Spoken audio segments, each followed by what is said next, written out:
İnsanoğlunun hafızasının tüm uğraşlara rağmen henüz silinemediği bir zaman dilimi düşünün.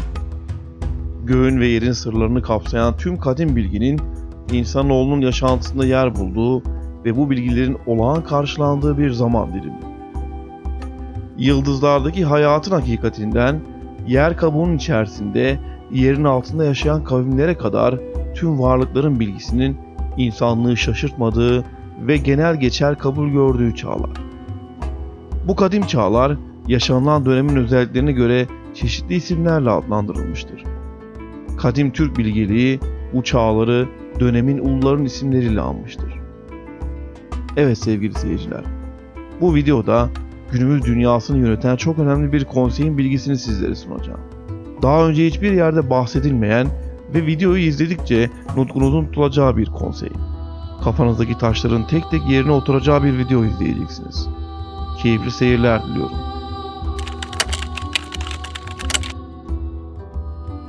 İbrahim'in çağı. Ne Yahudi ne de Hristiyan olan bir peygamberin çağı. Hanif dini üzerine yaşayan bir ulu bilge.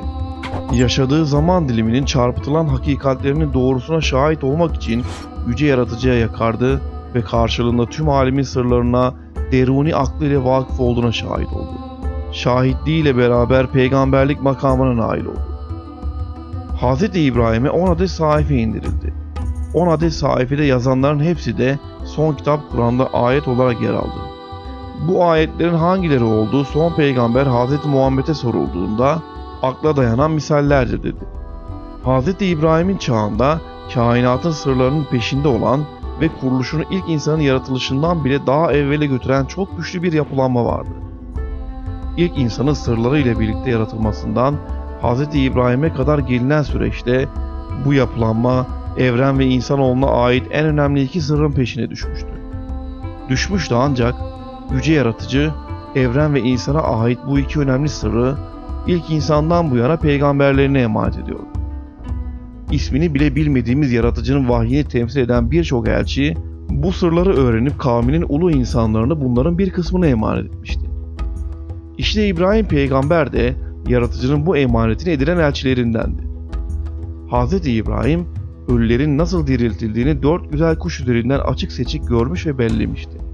Hz. İbrahim günümüz bilim insanlarının vahşet içinde kafa kesip vücut dondurarak bir hengame içinde aradıkları dirilmenin sırrına vakıf olmuştu. Dirilmeye ait sırrın kaynağı insanın damarlarına dolaşan kandaydı. Hz. İbrahim'i ateşe atanların en çok peşinde oldukları sırlardan ilki bu dirilmeye, yani insan kanına ait sırdı. İbrahim kendisine yüce yaratıcı tarafından bahşedilen sırrı ateşe atılmak uğruna dile getirmemişti. Dirilmeye ait sırrı bildiğinden ateşe atılmış, ancak binlerce kitapta ayrı ayrı sembolik ifadelerle anlatılan hadiseler gereği ateşin içinden sağlam çıkmıştı. Sırrın peşinde olanlar Hz. İbrahim'in yakasını bırakmadığı içindir ki İbrahim'e bulunduğu diyardan ayrılması için emir geldi. Yüce yaratıcıdan gelen emirde arz-ı mukaddese gitmesi vahiy edilmişti. Hz. İbrahim sırlarıyla birlikte arz-ı mukaddese gitmek için Ur kentinden yola çıktı. İyi ama arz-ı mukaddesin hudutları neresiydi? Bu alan yüce yaratıcı tarafından neden mukaddes sayılmıştı? Kur'an'da arz-ı mukaddese ait hudutlar belirtilmemişti. Ancak yüce yaratıcı tarafından evrenin sırrını barındıran arz-ı mukaddese ait sır İbrahim'e emanet edilmişti. Arz-ı mukaddes denilen bölgenin 5 önemli noktası mevcuttu. Bu noktalar insanoğlundan öncesine ait varlıkların sırlarını saklıyordu. Dirilmenin sırrı nasıl ki kandaysa arz-ı mukaddesin sırrı da sınırları içinde yer alan 5 önemli noktadaydı. Arz-ı mukaddesi önemli kılan bu 5 noktada yer alan kadim sırlardı. Hz. İbrahim evrendeki bu 5 önemli noktanın en önemlisinin bulunduğu alanlardan birine 4 köşeli sade bir ev yaptı. Kabe. Hz. İbrahim'e ateşe atanların peşinde oldukları ikinci sır, arz-ı mukaddesin esrarına ait sırdı. Bu sebepledir ki İbrahim'e düşman olanlar Kabe'nin ilk yapıldığı günden itibaren yıkılmasına ait planları tasarlıyorlardı. Hz. İbrahim dünyasını değiştirmeye yakın sırrını Kantura isminde bir Türk kadından doğan İsmail'e emanet edecekti. İsmail'e emanet edilen sırrı Kur'an'da millet-i İbrahim olarak geçen milletin ulu bilgeleri de öğrenmişti. İsmail ise emanet alınan sırlara ait kapının anahtarı olacaktı. Hz. İbrahim'e 10 suhuf indirildiğinden bahsetmişti. İbrahim'in emaneti iki büyük sırrın peşinde olan ve döneminde bozgunculuğa sebep olan 10 kişinin tüm kötü yanları Hanif dinine ait indirilen 10 suhufta anlatılmıştı. 10 kişi 10 kavmin öncüleri olmuştur. Eski ahitte Hz. İbrahim ve isimleri tek tek sayılan 10 kavmin ilişkisi açık açık anlatılmıştır. Hz. İbrahim'in dünyasını değiştirmesinden sonra bu iki büyük sırrın peşinde olanlarla sırra muhafızlık yapanların mücadelesi yüz binlerce yıl boyunca sürecekti. Hz. İbrahim'in döneminde ekilen iki karşıt gücün mücadelesine ait tohumlar, dillere destan bir ahlaka sahip olan bir peygamber döneminde filiz vermeye başlayacaktı. Yusuf'un çağı. Yusuf, Mısır'ın mihmandarı Yusuf. Rüya ilmine vakıf peygamber Hz. Yakup'un oğlu Yusuf. Günümüze kadar kökleri uzamış Mısır'a geçmişinde tek tanrıyı öğreten Hz. Yusuf. Yusuf'un çağını haddi aşmadan anlatalım.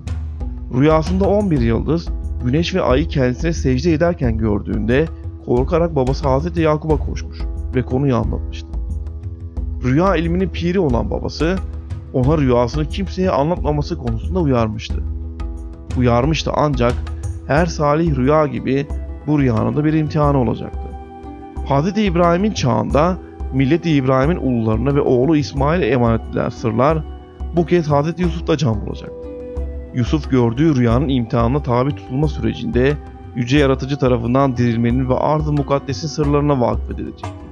İnsan ve evrene ait iki sırrın peşinde olanlar sırları öğrenmeye Hz. Yusuf döneminde olduğu kadar bir daha hiçbir çağda yaklaşamamışlardı.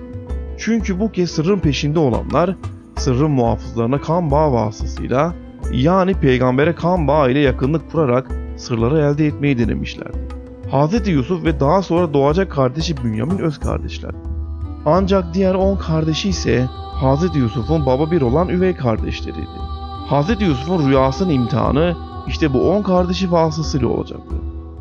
Sırrın peşinde olan üvey kardeşler kendi aralarında dönemin en güçlü konseyini kurmuşlardı. Kan bağıyla birbirine bağlı olan bu 10 kardeş çok tehlikeli bir yapı oluşturmuşlardı. Nitekim bu 10 kişilik konsey kendi çağlarında Kur'an'ın ifadesiyle şöyle büyükleniyorlardı. Biz çok güçlü bir heyetiz. Cihanın en büyük iki sırrını öğrenerek sonsuza kadar güçlerini korumak, insana ve evrene hükmetmek isteyen bu 10 kişilik heyet Yusuf'a tuzak kurmuştu. Onlar Yusuf'u kuyuya atmış ve ona ait bir gömleğe kan bulaştırarak babalarını Yusuf'un öldüğüne inandırmaya çalışmışlardı. Bu zaman zarfında oğlunun üzüntüsünden Yusuf'un babasının gözleri kör olmuştu. Kuyuya atıldığı anda Yusuf'a dayanması için gelen vahiy ile Mısır'a hükümdar olduğu anda gelen vahyin özü birdi. Kuyuda da olsa, tahta hükümdar olsa da babasının üzerindeki hakkını ödemeliydi. Mısır hükümdarı Hz. Yusuf, dirilmenin esrarı kan sırrına vakıf olduğundan babasına bu sırla işlenen bir gömlek göndermişti.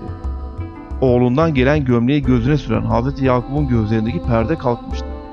Dirilmenin esrarı kan sırrı ile işlenen gömlek ile göz hücreleri yeniden dirilmişti. Böylelikle kan bağı yoluyla sırrı elde edebileceğini sanan onlar konseyinin Yusuf'un çağındaki hayalleri yerle bir olmuştu. Dirilmenin sırrını barındıran kan ile işlenen gömlek ellerindeydi. Üstelik kendi elleriyle gömleği babalarına götürmüş ve gözlerini tekrar görmeye başladığına şahit olmuştu. Fakat tüm bunlara rağmen sırra vakıf olamamışlardı. Sadece kana ait sırra değil, arz-ı mukaddesin sırrına da vakıf olamayacaklardı. Hz. Yusuf dönemi Mısır'ında bir bölgeye 17 adet piramit dikilecekti. İşte bu piramitler ile Hz. Yusuf arzın 5 önemli noktasından birinin Mısır'da olduğunu ilan ediyordu. Günümüzde Mısır piramitlerinin altında 17 adet Mısır piramitlerinin şekline benzemeyen yapı bulunmuştur. Bu yapıların Türk piramitleri gibi kesik uçlu şekilde inşa edilen yapılar olduğu özel cihazlarla tespit edilmiştir. Yusuf'un çağında galip gelen yüce yaratıcının iki önemli sırrına muhafızlık yapanlar olmuştu. Onlar konseyi ise kaybetmenin hıncı ile Mısır'ın kara ilmine dalarak daha da korkunç bir hal alacak haram olan ilimlerine ilim katacaklardı. Bu ilimle Yusuf'un Mısır'ı yerle bir edilerek onlar konseyinin Mısır'ına dönüştürüldü. Pagan Mısır'ın gizli ilimleriyle kurulan firavunlara ait sistem, yaratıcı tarafından vahyedilecek asabi ve güçlü bir peygamberin çağında yerle bir edilecekti. Musa'nın çağı. Mısır'a firavun olma yolunda ilerlerken tüm dünyası yanan bir ağaçtan aldığı vahiy ile değişen bir insan düşünün. Varlığın içindeki hayatını bir anda yoklukla değişebilecek kadar güçlü, karakterli, asalet timsali bir insan. Güçlü karakterin yanında bir o kadar da tez canlılığın verdiği asabi bir karakterin düşebileceği tüm yanlışlara düştükten sonra yanlışlarından doğruluğun hakikatine ermiş bir şeriat peygamberi. Firavunların düzenini Rabbinin yardımıyla başlarına yıkan Hz. Musa, kendi çağında Hz. İbrahim'in sırrına vakıf olanlardandı.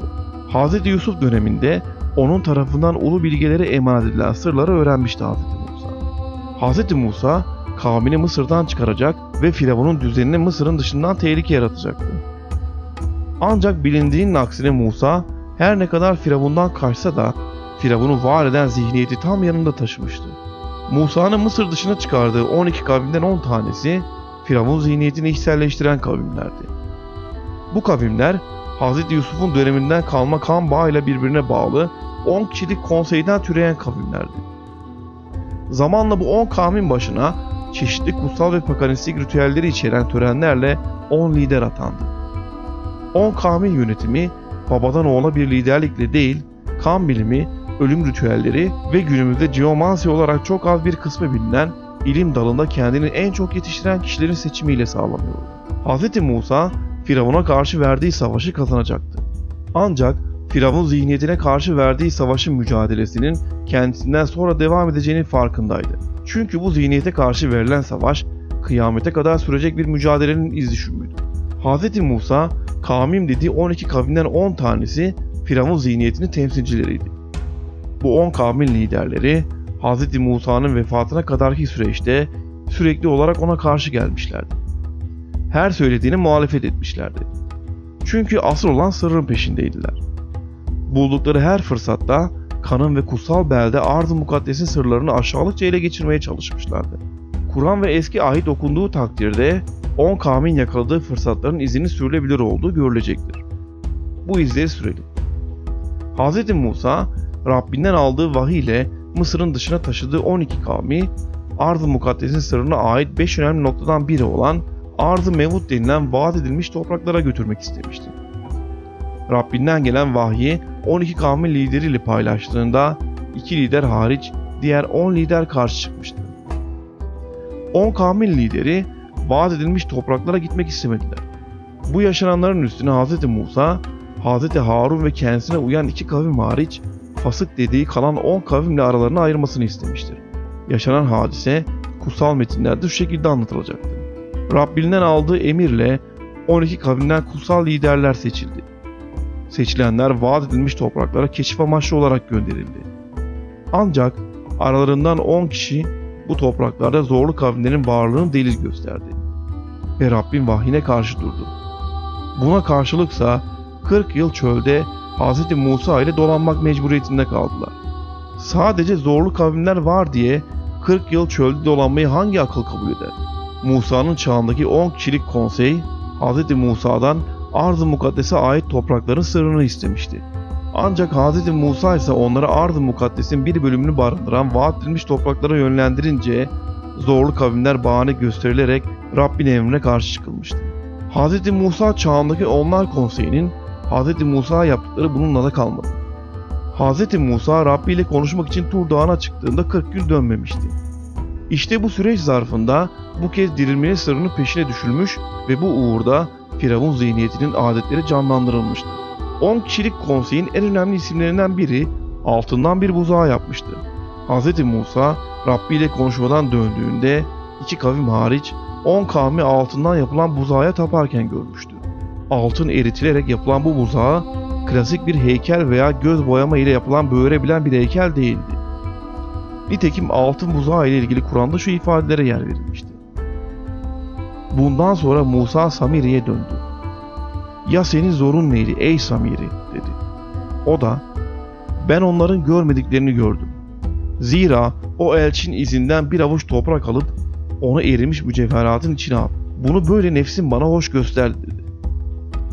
Ayette geçen elçi, bastığı kuru toprağı yeşerten Hz. Cebrail olarak bilinen melekti. Dirilmenin sırrına talip olan Samiri, geçtiği kuru toprağı dirilterek yeşerten elçinin izinden bir avuç toprakla altından buzağı yapmıştı. Bu buzağı klasik bir put olsaydı, Firavun dönemine şahit olan ve olağanüstülüklere alışkın büyü ile iç içe geçmiş Musa'nın kavmi mucize görmüşçesine altın buzağa tapar mıydı? Yaşanan hadiseler bu kadar basit değildi. Altından yapılan buzağda dirilmenin sırrı gizliydi. Hz. Musa dirilmenin sırrını Hz. Hızır'dan farklı bir şekilde daha önceki yolculuğunda öğrenmişti. Kutsal metinlerde geçen Hz. Hızır'la buluşmasında Hızır bir çocuğu öldürecekti. Asabi peygamber Hz. Musa ise bu duruma karşı çıkıp sesini yükseltecek ve Hızır ile olan sınavı sona erecekti. Hz. Hızır'a çocuğu neden öldürdün sorusunu sorduğunda dirilmenin esrarı kan sırrını öğrenmişti. Böylelikle şeriata aykırı yaşanan hadisenin hikmetine ikna ve nail olmuştu. Hz. Musa bu sırlara Hızır ile vakıf olduğundan bu ilmin gereği bu sırları geliştirmeye çabalıyordu. Tabiri caizse Hızır'dan öğrendiklerinin üstüne kendi bilgilerini eklemeye çalışıyordu. Samiri'nin kullandığı fırsatla onlar konseyi vahye ait sırrı keşfetme yolunda önemli bir adım daha atmıştı. Samiri'nin edindiği ilmin kötüye kullanılmaması için Hz. Musa bu ilme ait bilgileri meşhur ahit sandığına koyarak sakladı. Hz. Musa kendine ait bilgileri bir kitapta sırlamış mıydı bilinmez. Samiri'nin kötüye kullandığı ilim sayesinde dünya bugünkü bilimin bile vakıf olamadığı öylesine bir döneme girmişti ki günümüzde hala geçmişte yaşayan o çağa ait izler agnostik ve mistik yapılarca araştırılmaya devam etmektedir. Bahsettiğim çağın iki büyük peygamberi vardı. Davut'la Süleyman'ın çağı. Bir baba ve oğul düşünün ki kendi dönemlerinde hem devleti hem dini hem de ilmi yönetecek kudrete sahip olsunlar.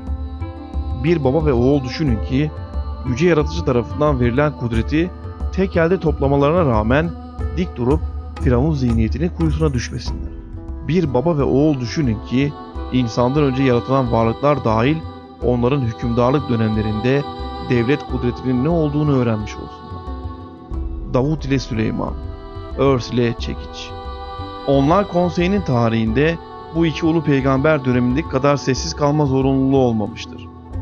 O kadar ki onlar konseyi kan bağıyla bağlı oldukları kendi kavimlerine dahi söz geçiremez hale gelmişlerdir. Elbette bunda yüce yaratıcı tarafından baba oğul iki ulu peygambere verilen ilmin etkisi de tek önemli faktör olmuştur. Öyle ki bu ilimle sadece bozgunculuk çıkaran kavimlere değil, insandan öncesine ait varlıklar olan cinlere daha hükümdarlık edebilmiştir. Hz. Musa çağında Samiri'nin eksik ve yanlış öğrendiği ilme ait doğru bilgilerin yer aldığı ahit sandığı Davut döneminde tekrar İbrahim'in soyunun kontrolüne geçmişti. Kutsal bilgeliğin sandığını Davut'a emanet edenler aynı zamanda dirilmenin sırrını da Hz. Davut'a öğretmişlerdi. Bu ilmi öğrenen Davut peygambere Rabbi tarafından zırh yapmanın ve doğadaki canlılarla konuşmanın ilmine ait incelikler öğretilmişti. Davut peygamberin öğrendiği ilmin günümüzde hala bir karşılığı yoktur. Mesela Davut peygambere öğretilen zırh sanatının günümüzde bildiğimiz zırh kavramı yapma ile bir ilgisi yoktu. Çünkü Davut'un demiri yumuşatması çeşitli sözcüklerin bir araya getirilmesiyle vuku buluyordu. Davut peygamberin çekici, Rabbi tarafından verilen güzel Davudi sesiydi. Bu yapılan zırh ile cinler dahi insan ona rem oluyorlardı. Arz-ı mukaddesin ve kanın sırrının peşinde olanlar yüzyıllardır mücadele etmelerine rağmen başarısız oluyorlar. Bu başarısızlıkta dönemin peygamberlerinin bahşedilen ilmin büyük etkisi oluyordu. Onlar konseyinin bozgunculuk çıkaracağı alan neyse Allah tarafından çağın peygamberine gönderilen ilim de bu bozgunculuğa karşı duracak anahtar oluyordu. Onlar konseyi her ulu peygamber döneminde olduğu gibi Davut peygamber döneminde de ele geçirdiği savaş fırsatını değerlendirecekti. Tevrat'ta geçen ifadeyle onlar konseyi diğer tüm şehirlerde bulunan kavimlere Davut ve soy ile savaşma emri vermişti. Ancak bu kez emre çok az bir kesim uymuştu. Uyanların cezası Davut peygamberin sesiyle döverek işlediği kılıcı ile verildi. Davut peygamber dünyasını değiştirirken oğlu Süleyman'a Arz-ı Mukaddes'in sırrına binaen kutsal bir mabet yapmasını isteyecekti. Davut peygamber vefat ettiğinde oğluna güçlü bir hükümdarlık ile koruduğu krallığını bırakmıştı. Ve tabii ki ilmini de. Süleyman peygamberin dönemi babasının dönemine oranla daha deruni ilimlerin ortaya çıkacağı bir zaman dilimi olmuştu. Davut'un oğlu Süleyman peygambere verilen hükümdarlık ve muktedirlik yetkileri hiçbir peygambere nasip olmamıştı. Nitekim Süleyman peygamber de alemlerin Rabbine geçmişinde bu yönde niyaz etmişti. Bana kimseye vermediğin devletler nasip eyle. Gönülden edilen temiz duası kabul olunan ulu peygamberin edindiği büyük gücün büyük de sorumluluğu vardı. Bu sorumluluğun bilincini kabul olunan duanın karşılığı sonucunda yaşadığı imtihanı geçerek edinmişti Süleyman Peygamber. Süleyman Peygamber günümüzde kendi ismiyle anılan bir mabet yaptırmıştı. Davut Peygamber'in mirasçısı olan oğlunun yaptırdığı mabette tüm yaratılan varlık alemi el birliğiyle çalışmıştı. İnsanlar, cinler, hayvanlar ve daha bilmediklerimiz. Yapılan mabet Ard-ı Mukaddes'in ölçülerine ve şekline göre yapılmıştı. İşte Kur'an'da sınırları belirtilmeyen Ard-ı Mukaddes'in sınırları Süleyman'ın mabedinin mimarisine gizlenmişti. Tapınağın 5 önemli noktasına 5 önemli kutsal bilgilere ait eşya ve kitabe konulmuştu. Ard-ı Mukaddes'e ait sırrın mabede işlendiğini öğrenen onlar konseyi tarafından bu mimariye ait sırlar çözülmeye çalışıldı. Ancak hiçbir sonuç alınamadı. Mabedin mimarisi klasik matematik ve hesaplamalar ile açıklanmayacaktı. Mucizeler ilmine ait bir sembol kodlamasıydı. Mimari sayıların bir araya gelmesiyle değil, semboller matematiğiyle inşa edilmişti. Ne demekti bu semboller matematiği? Şöyle düşünün. Bugün normal harflerle yazılan yazı ve Çin yazısı arasında nasıl bir fark varsa, sayılar ve semboller matematiği arasındaki fark da tam olarak budur. Devam edecek olursak, Ard-ı Mukaddes'in sırrını korumaya alan Ulu Peygamber'in dirilmenin sırrını öğrenmesi ise çok daha mucizevi olacaktı. Kur'an'da geçen ifadeyle andolsun ki biz Süleyman'ı bir imtihandan geçirdik. Tahtına ceset bıraktı. İşte bu ceset Süleyman Peygamber'in kendi cesediydi. Süleyman Peygamber'in ruhu bedeninden ayrılmış ve tekrar ruhu ile bedene buluşmuştu. Dirilmenin sırrını merak eden bir peygamber daha insanoğlunun en büyük sırrına bu şekilde vakfedilmişti. Süleyman Peygamber'in vefatının hemen ardından onun kurduğu varlık alemine ait düzen onlar konseyi tarafından ilk fırsatta bozgunculuk ile yerle bir edilmek istendi. Bu süreçte babasının mirası olan Süleyman'ın yaptırdığı mabet korundu. Ancak hükümdarlık yaptığı devlet ikiye bölündü. Onlar konseyi Yusuf Peygamber'den beri takip ettiği, yüce yaratıcının gönderdiği elçilere yakın olma fikrinden vazgeçmişti. Çünkü insan ve evrene ait iki büyük sırrı bu yolda ele geçirememişlerdi. İşte bu süre zarfında yeni bir çıkar yol bulundu ve konsey ilk kez bir devlet kurmak için adım attı. Süleyman'ın düzenine karşı 10 kavmin liderliğinde isyan başlatıldı ve konseyin zihin yapısına uygun yeni bir devlet kuruldu. İşte onlar konseyinin kurduğu ilk devletin adı İsrail'di. İsrail'in başkentine ise konseyin edindiği kara ilme büyük katkısı olan Samiri'nin ismi verilmişti. İsrail'in başkenti Samiri olarak anılacaktı. Onlar konseyinin ilk devleti İsrail krallığının merkezine tıpkı Süleyman Peygamber'in yaptırdığı gibi bir mabet yaptıracak. Bu mabette onlar konseyine ait birçok sır bilgi, kitabeler ve çeşitli büyü ilmiyle var edilen eşyalar saklanmıştı. İsrail krallığı Asurlular tarafından yıkıldığında Asur İmparatoru tarafından bu kara ilme ait kitabe ve eşyaların onlar konseyinin mabedinden çıkarılması emredilmişti. Konsey, İsrail krallığından ayrılmadan önce edindikleri kara ilme ait bilgileri ve önemli kitabelerini de bir lahitte toplamıştı. Bu lahit, konseye liderle gidecek kavmin gözetiminde saklanacak. Dolayısıyla Asurlular tarafından edinilen bilgi ve kitabeler, onlar konseyinin şeytani ilmine ait çok küçük bir envanterin bilgisiydi. İsrail krallığının yıkılma süreci önemlidir. Çünkü bu devlet bir misyon gereği konsey tarafından bile isteye yıktırılmıştı. Yani konsey kendi kurduğu devletin yine kendi planı ile bir misyon gereği yıkılmasının önünü açmıştı. Asur İmparatoru adeta şehre davet edilmişti. Konseyin bir misyonla kurdukları devleti yıktıklarında onlar konseyine bağlı olan 10 kabile dünyanın 10 farklı coğrafyasına dağılmıştı. Ta ki yeniden aynı bölgeye hakim olmak için dönecekleri güne kadar. İşte bu konseyin ve İsrail krallığının dağılma süreci birçok kaynağa ve özellikle Tevrat'a eklenmişti. Tevrat'a daha sonra eklenen kısım şöyleydi: 10 kabile bir daha dönmeyecektir. Çünkü şöyle yazılıdır: Rab büyük kızgınlıkla ve şiddetli öfkeyle onları ülkelerinden söküp attı. Bugün olduğu gibi başka bir ülkeye sürdü. Bugünün yitip gitmesi, bir daha asla geri gelmeyecek olması gibi bu kabileler de yitip gitmiştir ve geri gelmeyecektir. Haham Avika bunu söyler ama Haham Eliezer şöyle der: Nasıl ki gün kararır ve gecenin ardından ışık yeniden yükselir, 10 kabilenin üzerine de karanlık çökmüştür. Ama ışık yeniden onların üzerine parıldayacaktır. Milattan sonra Yahudiler üzerine en kapsamlı tarih kitabını yazan Joseph Flavius'a göre 10 kabile hala Fırat'ın öte yakasında yaşamaktadır. Bunlardan birçoğu Roma yönetimi altında hayatlarını sürdürmüşlerdir. Yine meşhur Yahudi mistiklerinden olan milattan sonra 2. yüzyılda yaşamış olan Esdras adıyla bilinen Ezra'nın Düşleri adlı eserdir. Çevresine toplanmış barışçıl topluluklar gördüğünde bilin ki onlar 10 kabileydi. Kral Hoşea zamanında yurtlarından sürülmüşlerdi. Fırat'ın ötesine yerleştiler ve dağıldılar. Yüceler yücesi ırmağın suları yine duracak ve onlar yine ırmağı aşacaklardır. Yahudiliğe ait yarım mistik kitaplar Mişne ve Talmud'a göre 10 kabile bir gün yeniden dönecek.